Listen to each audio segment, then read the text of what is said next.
This episode of Vintage Stormfront Freaks has been previously recorded.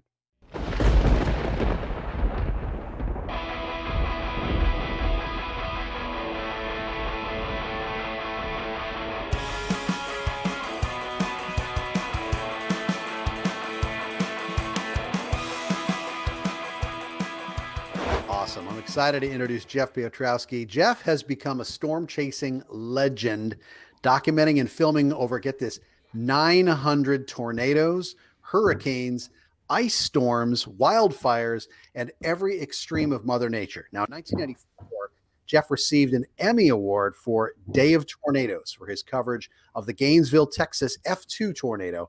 He currently is with Barron Critical Weather Intelligence and leads with his wife the Twister Chasers team. Now, Jeff, before we get to all the tornado and the Emmy stuff, since we're talking ice storms, tell us about what your thoughts are about what's going on in Texas down there and how that's compared to ice storms that you've tracked in the past. Well, that's a can of worms. The current ice storm in Texas, if you talk about, if you look back at '83, that we had a historic Arctic outbreak in the deep south, right here in Tulsa, as well as Texas. We did in 2011, both those years, La Nina years, 2021, here we are again. So the biggest issue in Texas, coming from the construction side, I built houses in Tulsa and buildings for 25 years. So I understand the construction side of things really well. And I can tell you that a lot of the infrastructures in Texas, such as commercial buildings, residential housing, as well as critical infrastructure such as water systems, portable water systems, the gas fire plants, the oil plants, the power, solar power, windmill situation. A lot of those infrastructures don't have the heating built to standards like we do farther up north, in the sense of we're going to be prepared for 0-degree weather for multiple days. We bury the water lines deeper in the ground than you do farther south. So it's a combination of those factors come together with an extremely brutal air mass, and it's caught a lot of people off guard in the sense of how severe it was going to be, and the depth, and the infrastructures were not prepared for that. That's the number one problem. It's that simple. It's not a windmill problem. It's not a oil problem. It is a combination of problems that led to this catastrophic event in Texas. And I can tell you that I've talked to numerous officials, both public, private, in the private sector, and government officials across the state of Texas, including calls last night to several large city fire departments and friends that work at those departments in high levels, and asked them how things are going. And they basically, the first call I made was to a particular city in central Texas. And the guy, first thing out of his mouth, he goes, "Jeff, pray for us." He goes, "It's the worst I've seen in 45 years in this city." He goes, "This is what's happening." And so I think when the thaw starts this weekend and next week, I think the amount of damage done to cities' infrastructures, fire departments, there are fire trucks that didn't have antifreeze in the diesel fuel, the pumps that are frozen, the 8 and 10 and 12-inch water lines, and skyscrapers that busted, that flooded 30 and 40 stories of not only hotels, but condominium complexes, homes busted, probably by the hundreds of thousands of homes that are going to have ruptures across the state of Texas. The amount of damage in the coming 7 to 14 days in Texas is going to be in the tens of billions, if not hundreds of billions of dollars in damage. It's going to be catastrophic damage, and the word is not even out yet about what's happened there. We have in the Weather Enterprise, we think we understand, but I can tell you, I'm talking to people on the boots there that are on the ground at high level places, and it is catastrophic, not just in Houston, not just in Dallas. It's a big chunk of Texas, and it's horrible what's happened down there. It's just unbelievable. Jeff, from what you're hearing, is the issue of water and the water lines, is that a bigger issue than, say, the natural gas issues and some of the things with the nuclear power plants and these sorts of things? Is it more the water? It's a combination. It's a once you have a cascading effect, if you lose power, then you don't have backup. And if your generators run out of gas and they run out of diesel, you don't have backup. But yes, water is a critical issue. I'll give you one short story. I cannot tell you the city because I don't want to compromise that relationship there. There's one in particular city yesterday during the day, they lost water. And they have certain parts of the city that's critical infrastructure for water cooling towers, for their electronics, for communications, for a big chunk of Texas. That building was compromised in the sense of equipment. The equipment rooms, computer rooms were overheating. They don't have cooling towers to cool the equipment to continue the communications. If you lose communications, all emergency communications between fire, police, and all the counties disappear. And so they basically almost had a meltdown in one of the cities last night. So this is what's happening city by city, and people don't understand the scope and magnitude of how severe this is. This is a crippling infrastructure across Texas has been extremely damaged. I mean, it's been damaged bad. And they're literally, as one of the officials told me last night, we were literally minutes away from losing an entire city infrastructure. I mean, it's that bad. In many cities in Texas. I think in the coming days, in the coming weeks, people will understand the scope and magnitude of this disaster in Texas, but it's catastrophic in many locations. And there's a need. Yeah, go ahead. I was going to say, Jeff, could you almost say this is like not like a rehearsal, but almost like a premonition of what could happen on a national scale if the grid ever went down? I stumped you. Well, no, you didn't stump me. What I'm trying to do is give you a logical answer. And I'm not an electrical infrastructure engineer. Okay, so I'm going from what I understand of the infrastructure. I think if you have a combination of situation like we've faced in Texas and Oklahoma recently with the power infrastructure, I think that I think it's going to force all of us as a community, right, as a nation, that we've talked about this for 20, 30 years. We understand our roads. We understand our utility grid. It is in bad need of repair and tremendously upgrade. This event in Texas is going to bring, in my opinion, is going to unite everybody on all fronts to come together to solve this problem. Okay, on a national scale, we have got to deal with this infrastructure problem on utilities and highways, and this is a glaring example of what can happen. We've got to get this under control, and it's not just a Texas problem, folks. It's a lot of states have a lot of infrastructure problems. It hasn't been to this scale yet, so people aren't aware of it. But there's a lot of problems across the U.S. that we've got to address as a country and as a community. We've got to take these things head on. So let me tell you, the next thing's going to happen. Tesla's building, one of the biggest plants in North America in Austin right now, right? For the new Tesla truck, the new Model Y, and also the new 4680 battery. So one of the things that Tesla's been very successful in doing on a global scale is building these microgrids with these batteries where you have utility grid infrastructure put in place, such as megawatts, like 50 megawatts, 100 megawatts, or even gigawatt battery infrastructure. So that when the grid needs that power, when you in critical times, whether it's peak in the evening or if it's heavy loading time, they can supplement that with the battery backup and keep hundreds of thousands, if not millions, of homes on powered up like they have in Australia. So this kind of technology needs to be deployed across the United States, and I'm not talking about one or two plants per state. I'm talking hundreds of micro plants built all over in all 50 states. This is the technology we have got to get behind and roll out nationally. It's a crisis. We've got to do this. It's critically needed, and it's been proven successful all the world, and we're just getting started. Jeff, you mentioned earlier, this happened in previous years as well. And you're not the first person that's basically hinted, I'm not putting words in your mouth, I hope, that this has happened before and people didn't fix it right the first time. I've had a lot of friends say, this isn't the first time it's happened. We should have addressed the problems, and we didn't. It seems like there's missed opportunities.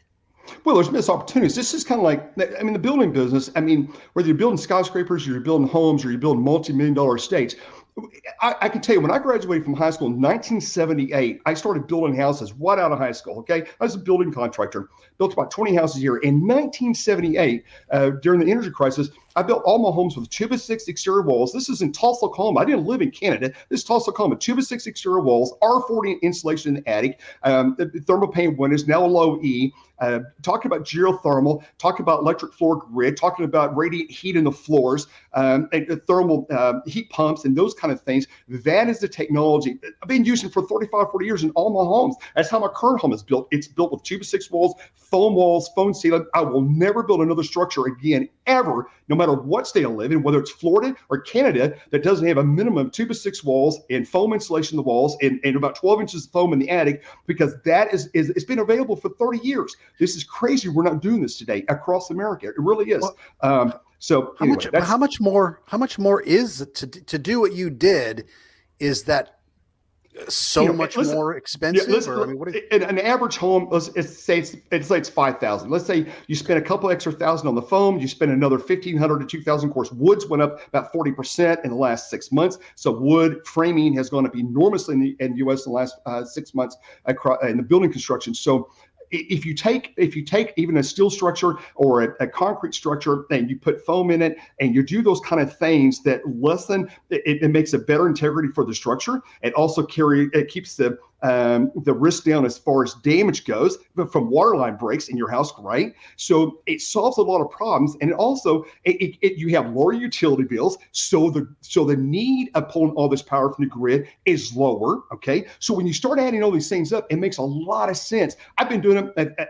If I told you what my utility bills were in my house right now, you wouldn't believe it. And it's I've got some of the lowest utility bills of any house I've ever lived in my life. But I went to extraordinary steps to make sure that I made the right decisions. Like I put a radiant barrier on the outside of the house, a reflective radiant barrier like they use on the space shuttle or using space shuttle reflective film. You've seen that, the mirrors like we put in our windshields on our cars. Same theory. You put it on the outside of your house in the south where you have a lot of heat, right? And we run a lot of air conditioning. You put it on the outside of your house before you brick or put rock up, and it acts as a radiant barrier. And so when the wall gets hot, it hits the radiant barrier and it reflects that heat back out. So you don't have that heat penetrating the wall. And if you've got a fiberglass wall, that fiberglass absorbs that heat and then it holds the heat till 11 o'clock, midnight, 1 in the morning. Same thing your attic does too. It holds that heat with fiberglass. When you're hot in the summer, you go up in your attic, it's 140, 150 degrees. When you get at 10 o'clock at night, you go up there, it's still 100 degrees. That fiberglass is holding that heat. If you do it with foam, non-conductive, better insulator, doesn't hold the heat. It's better at repelling the heat, keeping the cool in and the heat out, and then reverse in the wintertime.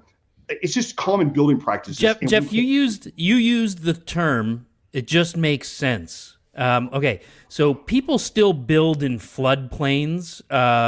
People build in beach areas where beach erosion's a thing, and we know that the sea levels are rising. People still do that. You're talking when you say it just makes sense. You're making the assumption, I think, that people care about making sense, right? Like we have short memories, right? And this thing's going to pass, and you know what? Same thing's going to happen down the road another time. How do you convince people that this is important? Insurance companies. Yeah, I guess. Yeah, that's yes, insurance companies. But here's the thing: if you've had I will tell you, as grown up as a kid in 1968 in Broken Arrow, Oklahoma, we had an extreme blizzard. And I remember I was a young person at that time, 8 years old, as a matter of fact. And I remember looking out my bedroom window, and the snow was up to the bottom of my window, and that was 6 feet off the ground. That was drifts.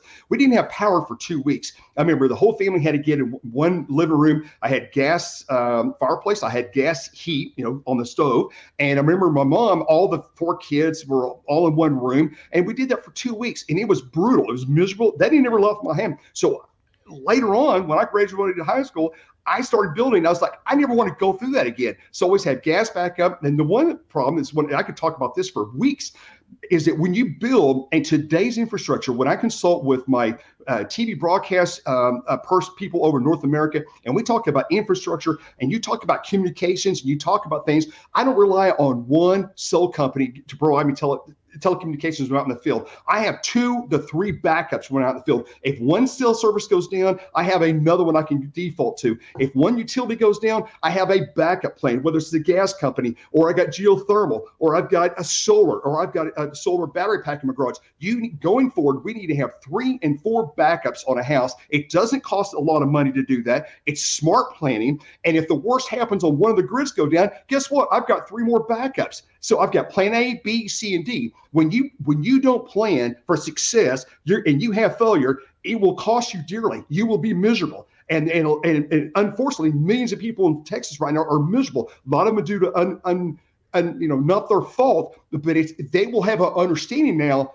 I promise you, going forward, both on where they're going to build, what kind of house they're going to build, if they're going to have any kind of power backup, and what those power backups are going to be. Their entire perception going forward, I promise you, If you live in Texas and you've been without power for the last 10 days, or your home's been flooded with water, I promise you, going forward, when you rebuild or they rebuild, they will take a different direction. There's no doubt in my mind about it. I've been through this I've been through this hundreds of times with homeowners, and I can tell you that their perception will change after this event. It will change.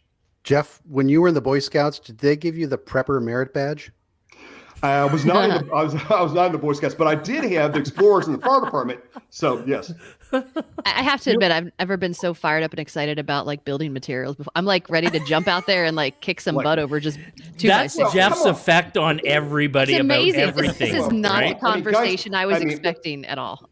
No, I know. Well, look, I have a lot of experience in the building. I've built 100 homes in Tulsa, hundreds of homes, over 450. And I can tell you, I've built houses, I've built estate properties, I've built commercial buildings, I've done developments.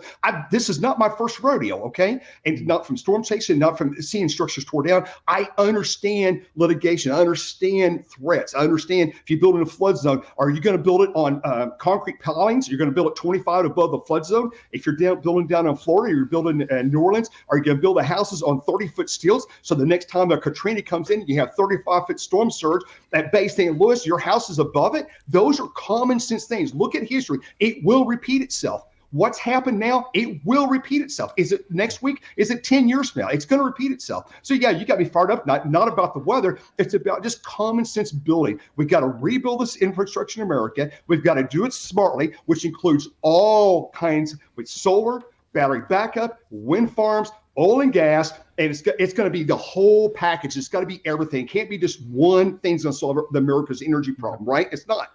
Yeah, I'm very animated about it. I'm very full throttle about what we're doing going forward. And weather's one thing. Let's talk about, I'll slow down here a second. So weather globally, sorry about that. The weather globally, it brings all people together. Would you agree on that? Yes. So no matter where you live in the world, it's the one thing we can all talk about, right?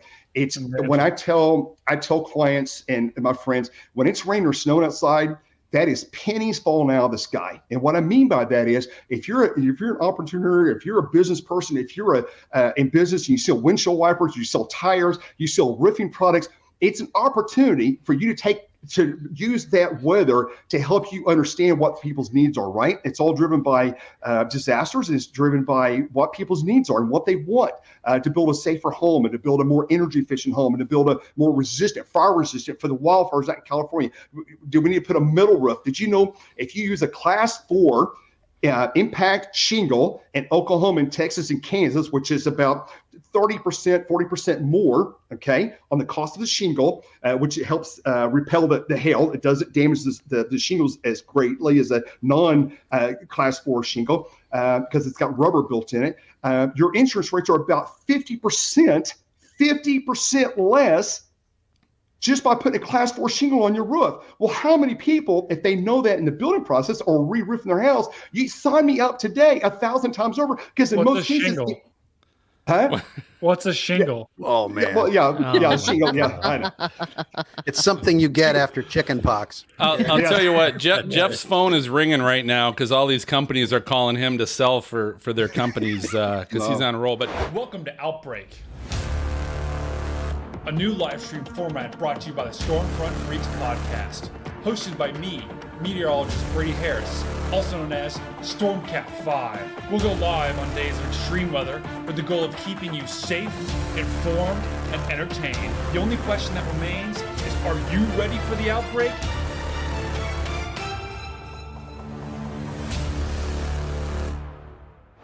Tonight, we're speaking with Matt Lanza. He's the managing editor for SpaceCityWeather.com, providing forecasts for the Houston metro. Matt's also a forecast meteorologist in Houston's energy sector, and he previously worked as a broadcast meteorologist in upstate New York. So, Matt, why don't we start off by you telling us what you're drinking tonight? I am drinking a Malbec from Oregon. Nice. Yes, because after this week, I need something to relax a little bit. I thought you were working. No, just to clarify, this is our home office, so I'm not at work. Okay, because I was going to give you a slow clap for drinking at work, because drinking at work makes things better. I'm just going to throw that out there. Yeah. No, so he's at work but not working. No, he's at home. No, he's at home. Yeah. Right? Loophole. Yeah. Loophole. Well, so I understand why you've got them all back after this. I don't know, week, month, year. I mean, things are a little busy down there in Houston. It's been chaotic, to say the least. I feel like, you just catch your breath and then the next thing comes along, to kind of just get you to brace yourself. And it's not even that so much that Houston over the last year or so really hasn't been impacted that badly by anything directly, but it's been all these close calls and everything. And we've got people that read our blog in Beaumont and in Lake Charles, so areas that have been a little bit more impacted than we have. So, we certainly, have had our fair share of scares over the last year. But for the most part, we've managed okay, but it's exhausting. I think any Gulf Coast meteorologist right now is pretty much exhausted. Is a lot Matt, of this? Oh, sorry. Go ahead, Dina. I'm just wondering because you hear about a lot of these places that get hit and they're still not recovered from the last hurricane or the last hurricane before that. And I'm still curious and I have some neighbors now that moved here from Houston after Harvey who lost their home and everything. And I'm wondering, are you still finding things that haven't been even repaired yet? Are they still recovering from that even? Oh yeah. Yeah. There's definitely, I mean, it's not like, if you drove around the city, you probably wouldn't notice, if you were just visiting, but there's certainly homes in parts of town, particularly those that are more socioeconomically disadvantaged that just have not been able to recover, or the process is taking forever. And then we've had all these issues with, supply chain issues and, labor shortages and things like that. So, that's certainly not helping anybody. I think the vast majority of people that were directly impacted have recovered, but there's still a healthy minority here that has not, and that they're still struggling and still very, very vulnerable, should we get another significant storm like we almost did this week. So it's definitely challenging in parts of the city. There's a lot of other things going on behind the scenes politically that in terms of money getting distributed that was supposed to be distributed that hasn't been, that's been held up as well. So that's not helping either. So, you're just dealing with everything that any other region that's dealt with a disaster has dealt with, we're dealing with here still. Is the power at least back on, or? Yeah, for most people it is. So we lost about 500,000 from Nicholas the other day in the area. Most of them are back on now. I think there's just a few that are out, but boy, the reactions were not pretty when people lost power the other day. There's still a lot of trauma from what happened in February here. I was wondering if that was still an issue because you brought up political issues and you're wondering are they still having issues with power grids and things like that? Yeah, they've done some things to help, I think, improve the situation across Texas. I don't think they've necessarily done enough per se. I think anybody you would talk to would probably answer the same way. It's a process. It's not going to be something that just changes overnight, as much as you wish it could be. But there's certain things that will happen that will hopefully harden the grid a little bit more. Should we have another significant outbreak again? But I'm not feeling that optimistic that that's going to happen this year. So hopefully we can avoid back-to-back years with extreme cold. Mm-hmm. Yeah, Matt. I'll go ahead. Matt. I was just saying, are you guys is there anybody tracking how many people are like, that's it, I'm done with Houston, this is it? Is there any kind of a gauge from year to year where it's oh, there's another 10,000 that are gone? Well, it's funny because I hear from people sometimes on social media, they'll be like, oh, this is exhausting. And then every now and then I'll get the comment from somebody yeah, I live in Colorado now, or I live in California now, or wherever. And it's I left Houston because of all that and everything. But you look at statistics from, I don't know if it's a U-Haul or whatever the moving companies are that talk about migration across the country. And Houston is one of the top cities still for people to move to because, probably Really? because the economy is fairly strong here. There's still a lot of jobs and it's relatively inexpensive compared to some other major cities. So, I mean, the growth has not stopped. If you travel to the west side of the city or the north side of the city, or even sometimes the south side of the city, you'll see new developments going in over places that used to be farmland or prairie or whatever. So there's still growth here and there's still demand for it. And I think that the housing situation last year certainly didn't hurt that, and it continues to kind of grow from there. So, it's a blessing and a curse. It's nice to have a strong economy, but at the same time, we are causing issues that are going to ultimately lead to more flooding in the future. So you take the bad with the good, I guess. Yeah. So you're saying not enough people are paying attention to the weather forecasts. Yeah, I mean, and it's funny. Some people do come here. I think now most people realize, oh, well, it can flood here sometimes. But I think that there's just been this propensity to, the weather is just something you deal with and you live with. And I think that the last 5 or 6 years have kind of proven that, at least here in Houston, you can't necessarily live with it. You have to do something about it. And whether that's flood mitigation or building what we call the Ike Dike, which is a coastal spine to help protect against storm surge. All these projects that are on the board. I mean, we got to do something because the status quo is not going to work. It's just not going to be tenable. I missed that. What's the Ike Dike? So the Ike Dike is what we call a coastal spine or coastal barrier. It's a multi-billion-dollar project that came about as a result of Hurricane Ike back in 2008. So this is 13 years later. We're talking about this now. And we're finally making progress toward building it. It's supposed to harden the Houston Ship Channel and some of the coastal areas against the storm surge from, we know that there have been very bad hurricanes here in the past, and that when one of them takes the wrong track, it's going to be devastating. And so there's just not enough protection in this area for that, because, a lot of people from outside Houston, I don't think, realize that the Houston Ship Channel is just a massive port. And if you shut that off, that becomes a national crisis, because there's a lot of things with chemicals could cause an environmental catastrophe. So there's a lot of issues that are at play here that I think people don't really realize. But now here we are 13 years later, we're finally making strides toward a project that's going to take 10 to 15 years to build. So that's amazing. That long to actually get your butt moving on something is a problem. Yeah. 13, and then you still have to build it.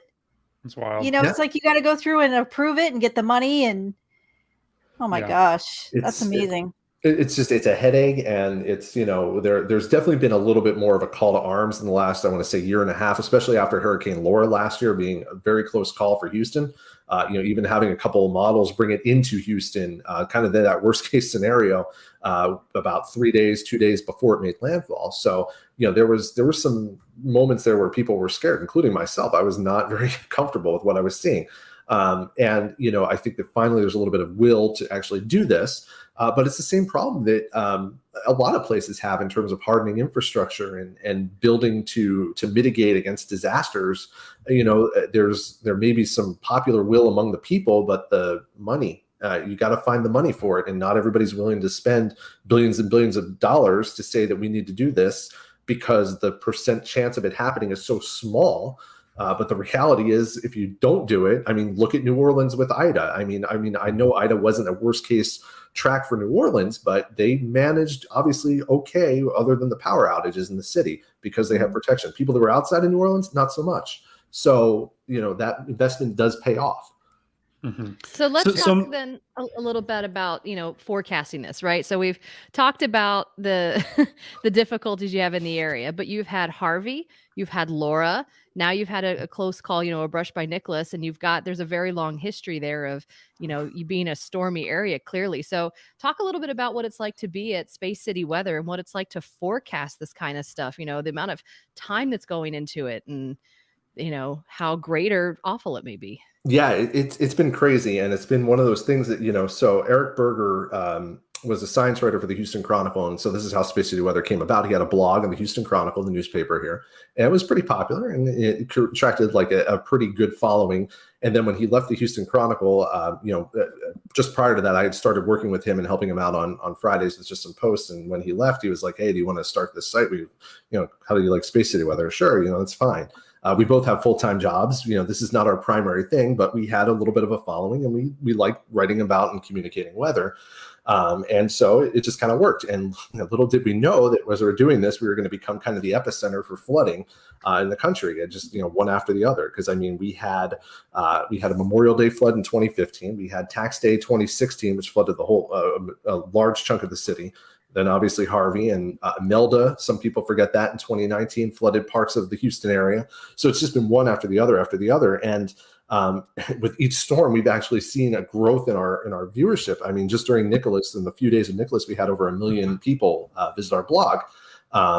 During Laura last year, I think it was up over 2 or 3 million for the week, and Harvey was up around 3 or 4. It was, it became kind of people just sharing our posts with neighbors and friends and family and things like that. So it's been kind of a very organic thing, but it's kind of blown up beyond any of our expectations. So we view it as we've started to view it more as a community resource more than like a job. Like we enjoy the forecasting, and that's obviously part of it, but we really like to communicate it, and we'd like to communicate it in a way that is real to people. A lot of times people will look at some of us as meteorologists and not see us as scientists and just kind of, we're I don't want to say preaching to them, we're not, but sometimes it comes off that way.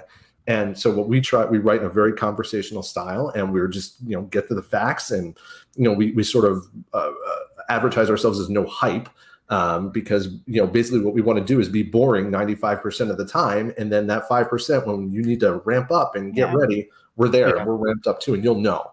So that's kind of our mantra. Yeah. So go ahead. Sorry, Matt. I was just say, if you're at 2 to 3 million, are you hoping someday to be as popular as Stormfront Freaks? There it is. Goal. It's always good to have something to aspire to. There it is. So Matt, I got a question. I was just looking at your Twitter, and I saw this from you a couple of days ago. We talk about these 19 tropical storms or hurricanes that have come in the last year or two, and you talk about being crazy busy and almost exhausted. And I think we hear that, sometimes from National Hurricane Center meteorologists as well in forecasting, but I don't think we truly understand it, because we see the products that come out and we're consumers of it, but we're not producers. You guys are the producers actually in there grinding, looking at the forecasts. What is that like from the time inception to landfall? What's that craziness look like? So the whole dynamic has changed, I want to say, in the last 5 to 10 years. When I first started out, it started out in the mid 2000s. I'm not that old, I guess, relative to some others in the field, but it was, you had, some model data that you could use, and the only people using it really were either hardcore weather enthusiasts or the meteorologists. And as we've gone through time, we've sort of democratized weather information, which is great. Everybody can utilize weather information, but everybody can get hold of a GFS model or a Euro model that shows a Cat 4 or 5 spinning in the Gulf. Yeah. So 240 hours out, they're showing that. Yeah. 800 millibars, right? Exactly. Exactly. So, what has changed, I think, in my opinion, is that now it becomes relentless, because you're tracking a wave from inception 10 days before it actually emerges. And then you have to track it 10 days across the ocean. And then you have, like the Harvey example, 5 or 6 days of impacts. And then, you have the recovery. So, right there, you're talking about one large storm could cost you 3-4 weeks of time and energy just looking at it. Yeah. And it's not that you can't ignore it now, because people are going to ask you questions about it. And, also you can't ignore it because you almost have a responsibility to communicate, even if there's a wide band of uncertainty, which there almost always is. But, if you don't communicate it, now people start accusing you of, hiding things or not, being truthful and stuff like that. So you have that to deal with as well. So, it just becomes a marathon. Every storm is now a marathon. And, you're going through that. And the Gulf Coast has gone through that 15, 20 times in the last 2 years. And that's just, it takes time to recover from that. I remember after Harvey, I looked at my Fitbit and my resting heart rate. It took me probably about 3 to 4 weeks after Harvey to actually get back to a level that was normal, really? Because you were just so amped up and so stressed at everything. It was, it's exhausting. And there's so many of these stories out there. Yeah. More alcohol helps. Just saying. I understand what you mean. Like I sit at my desk all day, pretty much right here. But after hurricane days, I'm so physically tired, and I haven't done anything physical, but it's just so draining because your mind's going 100 miles an hour. Yeah, after Nicholas just this week, and Nicholas wasn't really that bad here in Houston. We did have a lot of stress leading up to it because there were, occasional models putting 25 inches of rain over the city, which would have been disastrous. But, fortunately, most of that fell at the coast or away from here, and at least it doesn't look like it's been that awful. But yesterday, I finally came off the adrenaline rush. I had a headache. I was exhausted. I had to leave work early because I was just I felt completely run down. And you just have to have that time to recover. And you need that after every single one of these now. Yeah. Well, a lot of respect, Matt, and to all the other forecasters right now. I don't think we, in the general public who don't do that, understand that enough. So, a lot of praise to anyone really that's in the public eye that helps communicate and keep people safe. People don't realize how much they go through. So, thank you. Well,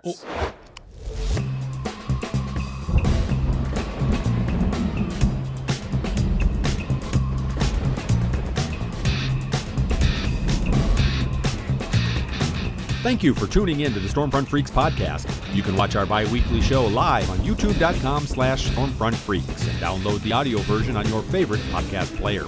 For links to our Patreon team of exclusive benefits, show notes, past shows, new videos, merchandise, and more, visit our website at stormfrontfreaks.com. While you're there, check out our interactive chaser radar from our friends at zoomradar.com. If you'd like to contact us with questions or make comments about the show, shoot us an email to questions@stormfrontfreaks.com or follow us on Twitter, Facebook, Instagram, or TikTok. Search for Stormfront Freaks. We'd love to hear from you. Join us next time and tell a friend about the Stormfront Freaks podcast.